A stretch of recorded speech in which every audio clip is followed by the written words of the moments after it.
Hey, ladies and gentlemen, welcome to another episode of the Beyond Seven Figures podcast. With me today are two of my secret weapons, Jerson and Tom.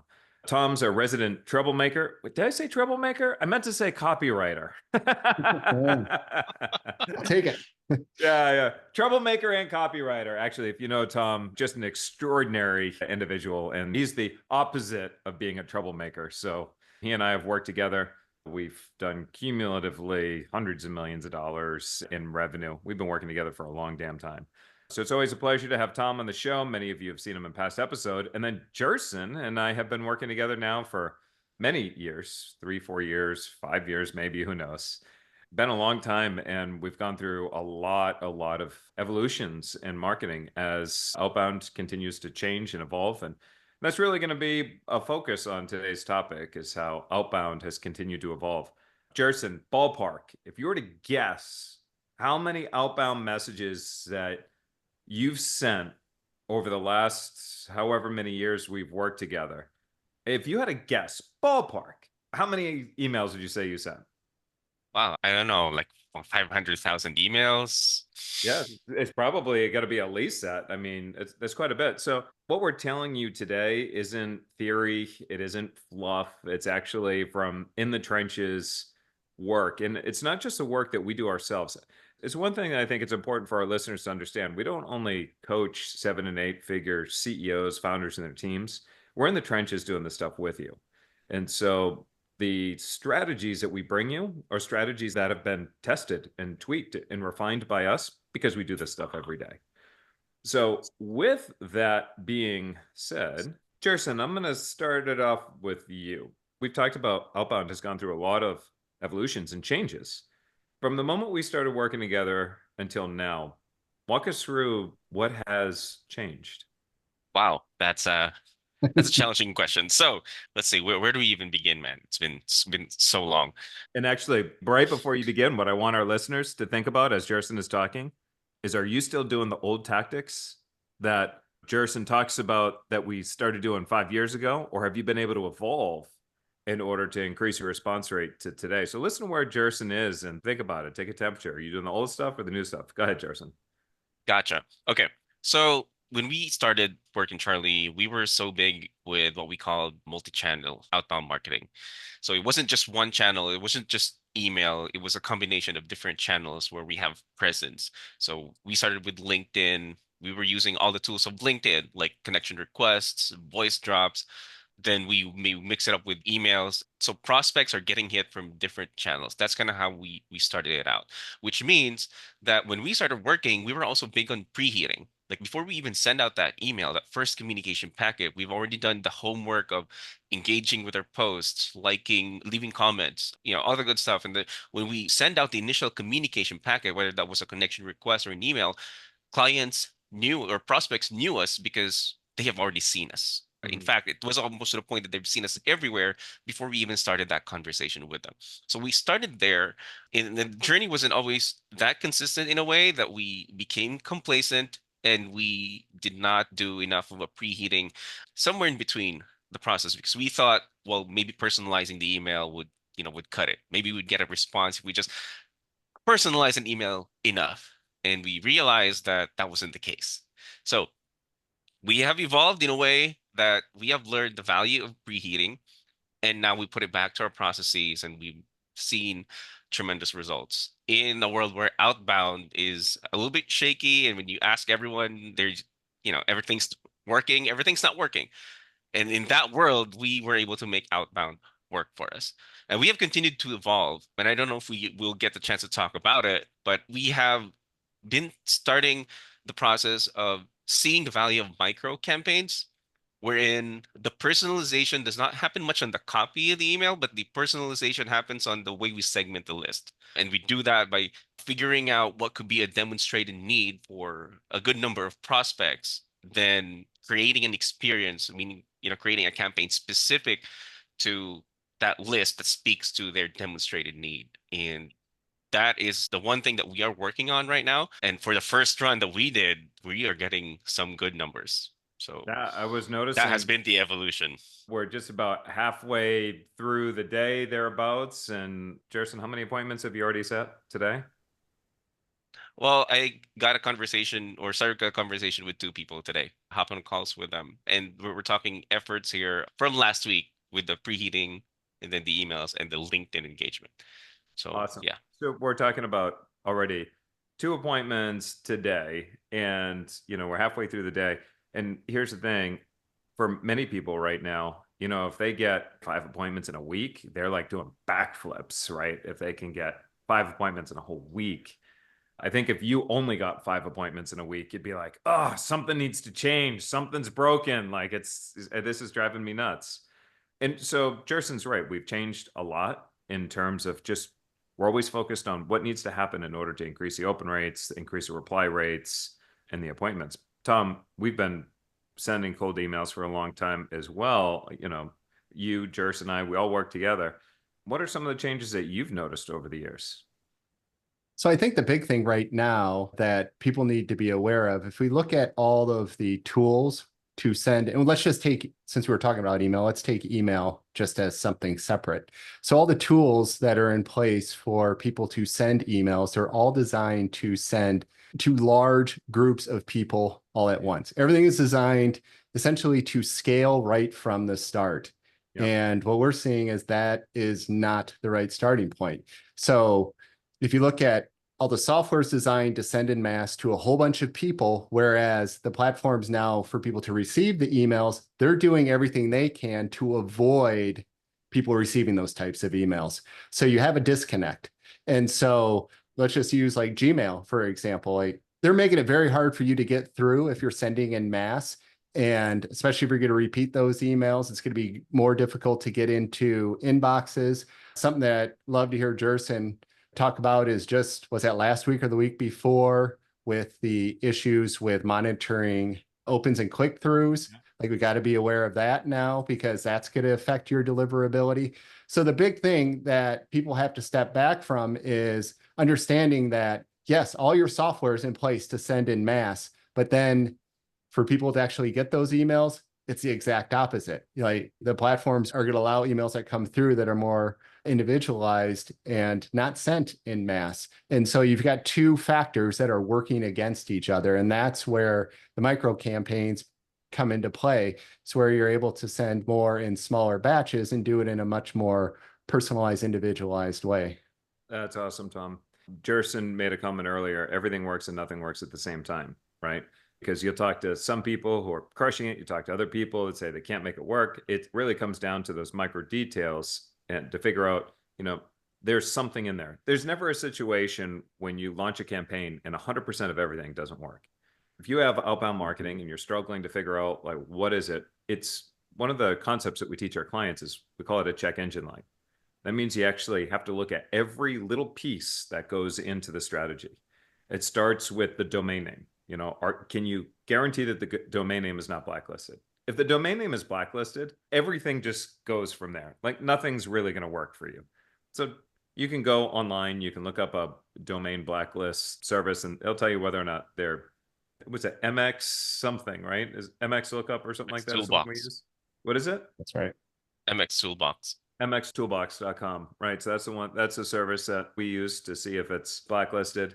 And then once you see you have the domain, and then you go from there, and it's making sure that the emails are set up correctly. And that has involved SK this and DKIM. I don't know, Jerson, talk a little bit about like, all right, so you got to get the email set up correctly. What does that mean? So the technical aspect of setting up an email is the SPF, DKIM, and then the DMARC. It's very easy to set up. Like almost every tool out there has outlined the steps on how to set it up. It simply improves deliverability. It increases the sender score of your domain, and that way the email provider spam filters would not be triggered if you're sending from that particular domain. So setting up the technical stuff of it, then we go through what we call the email warm-up stage, where especially if it's the new domain, we have software or tools that we use to warm it up. And when I say warm up, when tools work, they send automated emails to other email addresses, which will automate responses back to your domain. It kind of tells the email providers that this is a legitimate email address. It's getting responses. The emails are being marked as important. They're getting replies, all the good stuff. So technical setup plus the warm up when you're just starting out. So you get the domain, you've got the emails. Then there's actually Tom brought this up too about all these different software programs that continue to come up every single day. But we've noticed that there's been a direct correlation between the software that you select and the response rate.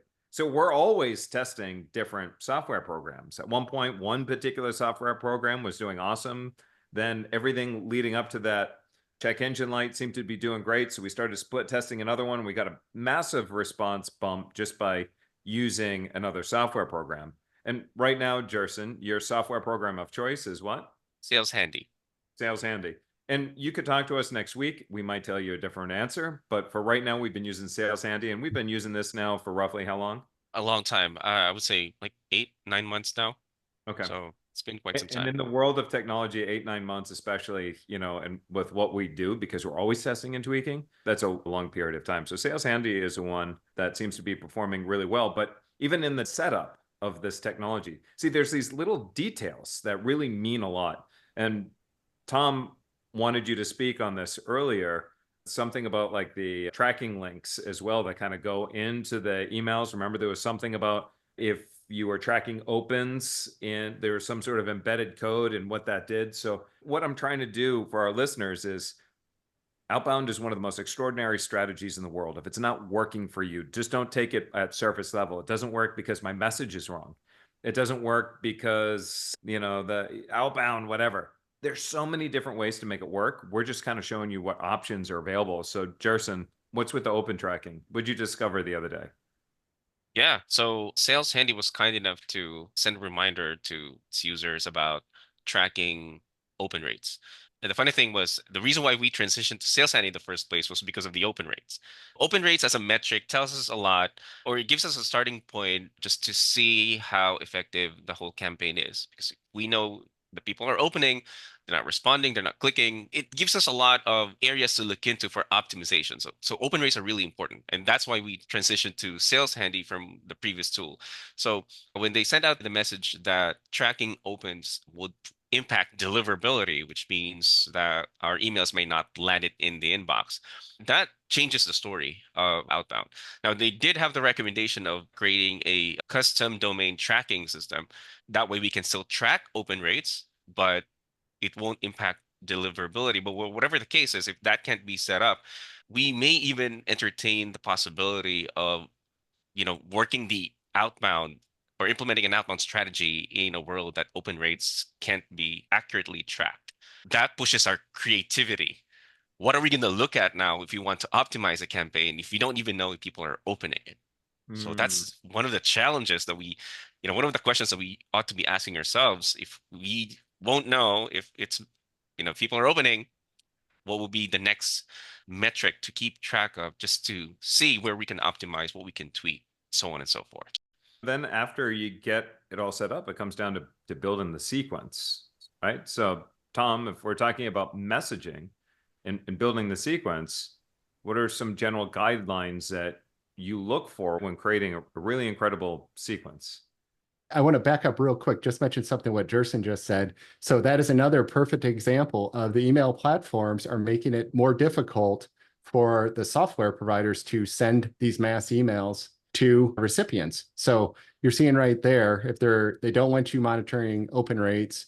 So again, that's telling you they know we want to monitor open rates because you're running some type of larger campaign. So right there, it's just another factor that's working against you.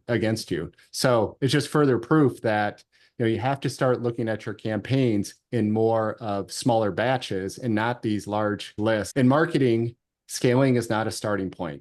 So we're always looking at these large lists to send to because we want to scale this strategies. But scaling is not a starting point in marketing. It's a reward for finding what works. You have to find what works before you can scale. To earn your So right to scale. that's right. 100%, 100%. So Yeah. then with the messaging, especially as of late and then sequences, I try not to think too far in advance because, as Jerson mentioned at the start of this, like who we're targeting is often going to be, smaller groups of people. I'm looking for a demonstrated need. And that demonstrated need, the list determines what I'm going to say in the messaging. So what I see once I'm researching the people that we're sending to, that will then determine what I'm going to say in the email if we are using email. But of course, with our outbound, we're not just using email, we're using lots of other channels as well. But I want to research a good group of people and make sure that they have a demonstrated need for what we offer. And so again, if you do the research, the messaging becomes easy because you know what to say based on what you found on those people that you're researching. And this is something that is absolutely critical today. That wasn't as critical, say, even 6 to 12 months ago, not as critical. Now it's more critical because everyone got into the game. Again, all these softwares promising to send to large batches of people, and then it just got overused. So now we have to go back, we have to think smaller and look at who you're sending to, identify who you're sending to, and then let the message formulate based on what you discover as you research your recipients. Yeah, no, I love that. Now, the other thing that I want to mention too is when we talk about just the sequences, our most important call to action is really just getting a reply. You see a lot of mistakes where when we're building out, sales teams and BDR teams and whatnot for our clients, when we look at some of the messaging that they're currently using, some of the common mistakes is, they'll include a schedule link right there in the outbound message. Like, hey, and when you're ready, schedule a call with me here. Like that doesn't really work very well. Or they push too hard right off the bat to jump on a call or conversation. We're actually finding that while everybody is just, zigging, we're going to zag because we're going to do something completely different. We've run a bunch of different campaigns, market research campaigns and so forth, which have done really well. But Tom, you writing copy to get a response. Like, what is your general rule of thumb and how do you get these responses? Well, I mean, the phrase is conversation over conversions. We're not looking to convert them right off the bat. We really just want to get them to reply and start a conversation. And to do that, a lot of times you're ending the email with just an open-ended question. You're referencing, again, whatever you discovered about this person, and then looking to start a conversation with them. And just think how we start conversations when we're having personal interactions that isn't online. It's just talking back and forth, very normal, casual stuff. I mean, we all receive cold emails and we immediately know when they've been sent to this big batch and they're trying to fake the personalization. Like we all know that you're not hiding anything. So we got to do with our messaging is we want to make sure that it just feels nice and casual. Again, it shows that we researched the person. So we reference stuff that we have found. And now it's not as simple as, okay, we see that you are the chief marketing officer at XYZ company. Like, again, worked back in the day, doesn't work anymore. Now, that's why I talk about the demonstrated need and finding a demonstrated need for what you offer. And so we've got to look and, again, research those people. And then when you send your email, again, just go for that conversation. Open-ended questions oftentimes will help with your reply rate. But if you're just tossing in links, asking people to jump on a call right off the bat, like it just doesn't work anymore. Can you give us an example maybe of some ways that you've started conversations that have worked out really well? So let's talk about a recent campaign, Jerson, like the one where we have the demonstrated need for like leadership coaching. Even something as simple as, and we've done, and again, this is going to be, it's a little bit, I think it's a unique situation because with these campaigns, we also have to take context. That becomes a factor because for predictable profits, when we're creating these campaigns, a lot of times people have heard of us. They might have heard of you, Charlie, and that works to our advantage. That's why personal branding is so important. But even having a brief email, like for the people that we saw with the demonstrated need on leadership coaching, a question at the end that's just something like, have you ever tried something like this? Or do you currently have leadership coaching. Like, and again, there's copy before that, but just open-ended questions like that gets a conversation going. And if you've done a good job at researching your people, and the conversation comes naturally, you figure out what to say in the email and the question to ask, just because you're looking to, again, have a conversation, not necessarily looking to convert them. And we can use the example, remember when we sent the email, again, this was to our internal list, and it was a one-sentence email when we had the guy coming on to talk about YouTube. It was a one-sentence email that just said, are you doing anything with YouTube right now? Open-ended question. Now, these are all people, again, who are familiar with predictable profits. I think that one came from your email address, Charlie. Yep. But again, there's some foundation there. They know who you are. They had a history of receiving very education-based email that were much longer. And so when they get an email like this, it jumps out because it's like, well, why is Charlie asking me this question? Like, does he have something for me? Well, I better reply. And Zach received a ton of replies on that email because, again, it's the context. We had all this history of sending a certain type of email to these people. And then we send an open-ended question, a one-sentence email. Well, now it feels super personal. It's something completely different than what they're used to seeing, and it's conversational, so they're more likely to reply.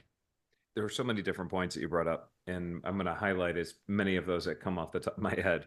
Jerson mentioned earlier that part of the work that we do and why it's become so significant and our reply rates are continuously, above, industry standard and so forth, is because of the segmentation and how we're very specific at the markets that we're going to reach. Now, when a lot of people think about outbound marketing, they just automatically assume, okay, I'm going to take a list of CEOs who are doing, 10 million in revenue and then just blast it out. Use AI to blast it out. Let's throw that in now. Yeah, that's the most true. current thing. Yeah, they're all using AI to blast it out too. But you also mentioned, you talked about different segments in there because you could do outbound to your existing database. We have a strategy that we've released before, and we're going to do a revision of that in October for our board of directors members on the sniper method, where you're able to actually reach out to people who have visited your landing pages, your high intent pages, that actually never filled out a form and whatnot, but there's ways in which you can actually still identify who they are and reach out to them. And there's a really cool strategy on the sniper method. There's ways in which you can approach different people on intent as you do your search. You can do things on intent. And there's a few things, I think, Jerson, you want to speak to the intent. So it's more than just like the demographics. You found other ways in which maybe people posted something on LinkedIn, or let's talk a little bit about the intent part. Okay, so I'm going to bring back the conversation to the micro campaign that Tom talked about a little bit earlier. So intent, right? I understand that there are tons of software out there who would have an offer, an upsell for what they would say as somewhere along the lines of buying intent, which means that they're using AI, whether give you buying signals like this prospect is likely to buy. And that's what intent means for them. So when we looked at our micro campaign and we started to segment our list, here's kind of how we did it. We got intent, but we did not get it from a software. What we did was manual research for the reason that we're trying to test what a human being can do in terms of research to try to get that intent versus what a software can do to determine intent. So we used AI for a little bit, but it was mostly checking websites, recent posts of prospects. And again, this is highly targeted. And we let AI crunch all of those information and see what could be the intent. What could be this person is looking for, depending on their posts, depending on the content of their website. And that's where we landed with leadership coaching. So a lot of those prospects, at some point in one of their posts and one of the content that they put out, mentioned the value of leadership coaching. So we took that approach. And that's when Tom wrote the copy for the micro campaign. Now, the way it was crafted out was one of the things that we're very meticulous about is mapping out the customer journey of our lead list. So we don't just take leads in, let them sit in our CRM. We are very intentional with tracking the campaigns that they've been sent to, the kind of messages that they have been sent to previously. So here's the thing. We know the intent. leadership coaching. It's very common for 70 prospects that we have identified within our list. We also know that these 70 people have been sent market research campaign emails before. So when Tom crafted that message, he leveraged that part. You've heard from us before. We've talked before. We wanted to interview you for this particular campaign. So we personalized the list. We got the intent. We personalized the list. All of these people went through the same campaign in the past, and with just one copy that ends with an open-ended question, we were able to. So we sent 70 emails. 68% of them opened that email Wow. just Wow. because of the familiarity. We've spoken to them before. The copy says it indicates the previous interaction we've had. And now here's a new question: leadership coaching. So Yep.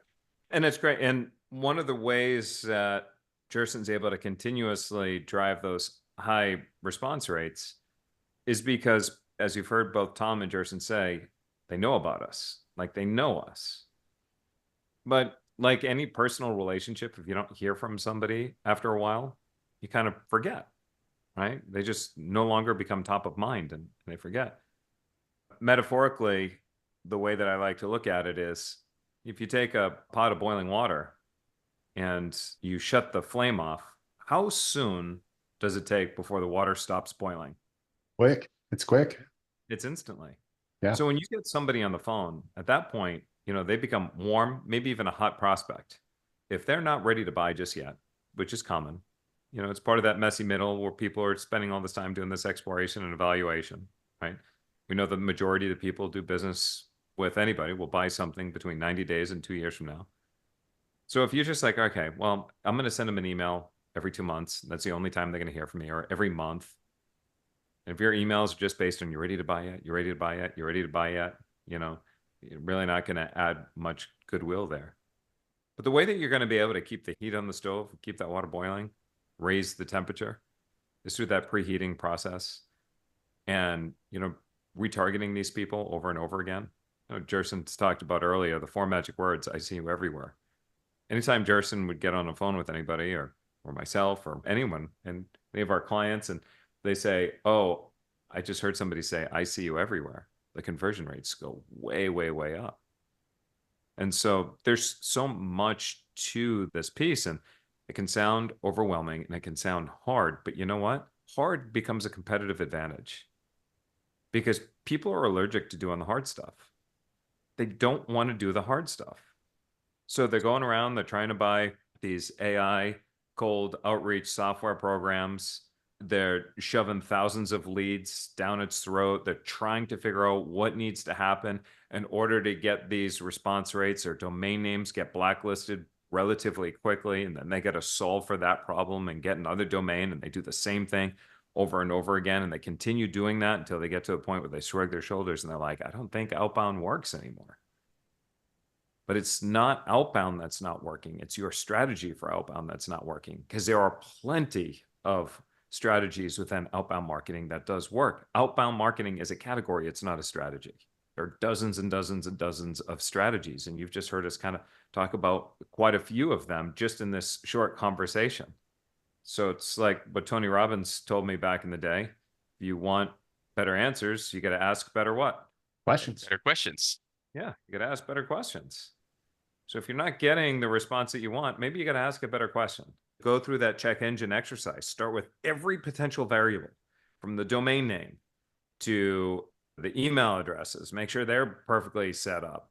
Even talking the messaging, the subject lines, the body copy, the preheating. Jerson talked about earlier how one of the mistakes that we made very early on, or not mistakes, but one of the things that we overlooked was we had done so well, and then we got a little lazy and we said, do we really need to do this preheating? And we stopped doing it, and the response rates really kind of fell off.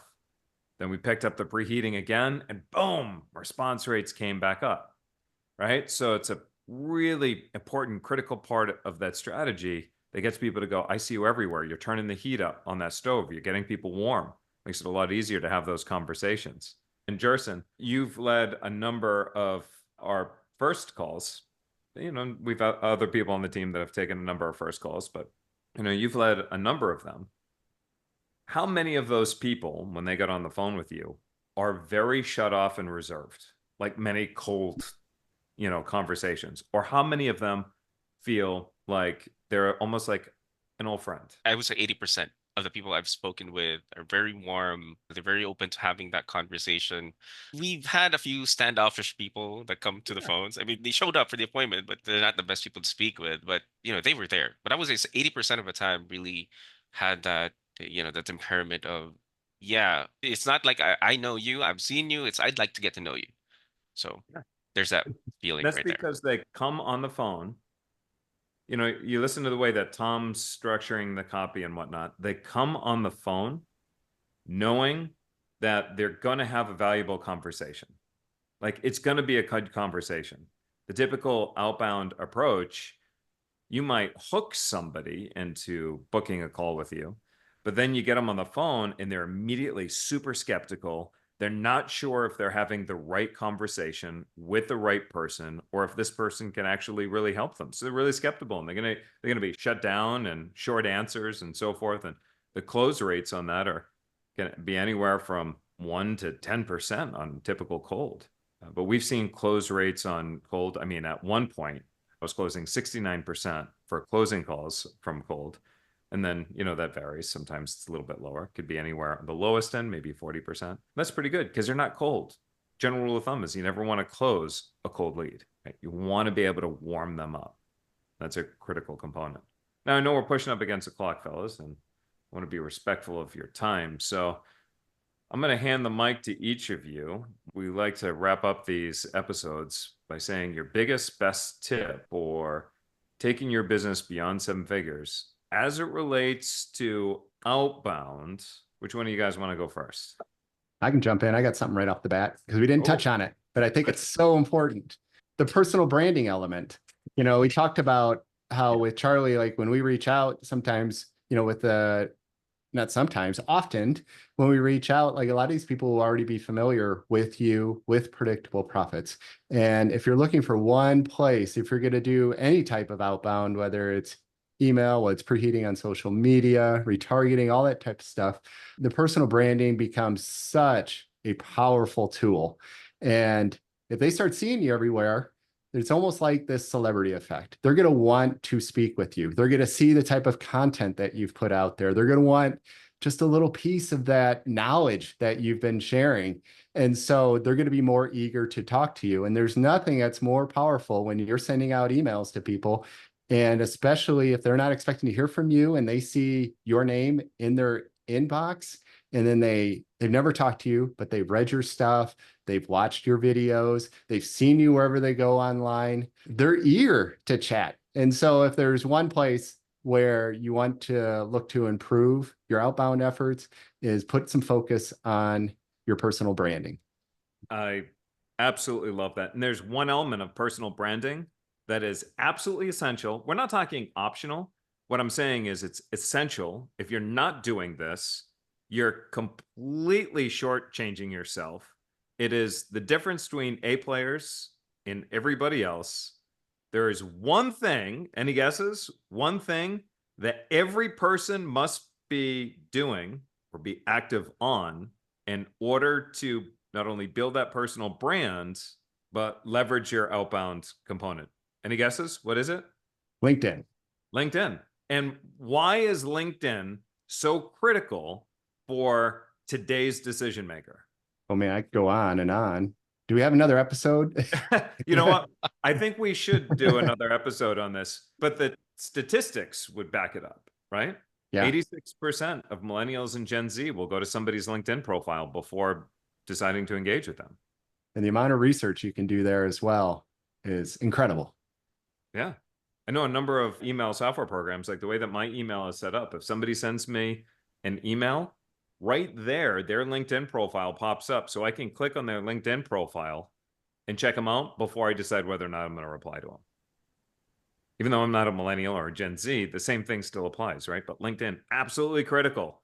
Absolutely critical. Tom, you're right. We need to do another episode on LinkedIn. Jerson, your biggest best tip. Okay, so the biggest, best tip, and especially for our listeners out there who are using emails or sending outbound emails, use LinkedIn as a step one. Now, we've already emphasized the importance of LinkedIn on personal branding, but let me add something to it that I just recently discovered, just literally last week.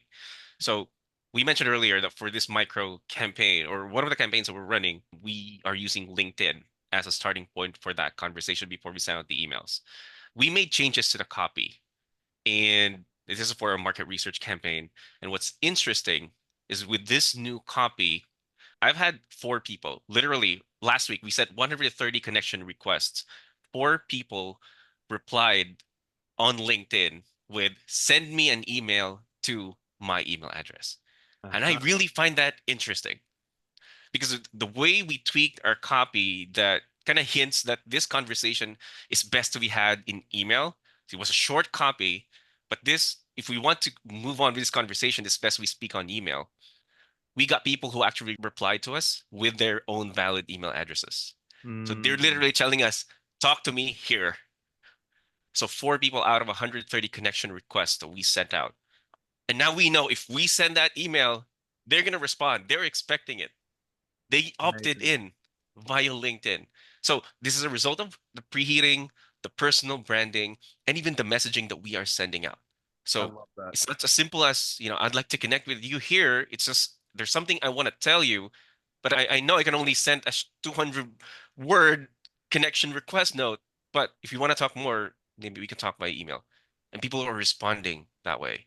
So it complements our efforts for cold emails. It's not even cold when people say, send me an email to this address. It's not Right. even cold anymore. So use LinkedIn as a step one Yeah. for your sequence. Yeah, no, it's brilliant. There's so many ways to leverage that tool as well. We use LinkedIn every day. That's an incredible sales marketing tool. Awesome. All right. And I guess if I'm going to wrap up, I'll throw my hat in the ring for the biggest, best tips for getting beyond 7 figures.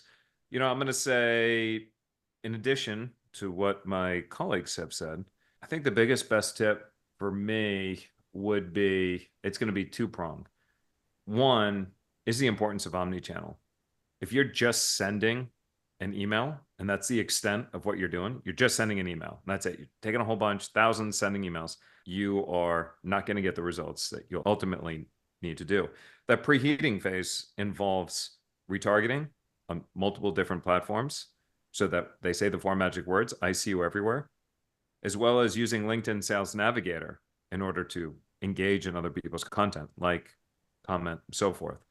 Oftentimes we're starting conversations before we're actually reaching out to them. They actually are starting conversations with us, which are really, really cool. So that's going to be one, the omni-channel type of approach. The other thing is I would challenge you to toss out the notion that outbound doesn't work. I want you to understand that outbound does work. The biggest, most successful companies on the planet, and we've spent ungodly amounts of time and resources studying, the most successful 8, 9, and 10-figure companies. Nearly all of them have outbound as a critical component to their strategy. And if success leaves clues, it's not a matter of, does outbound work?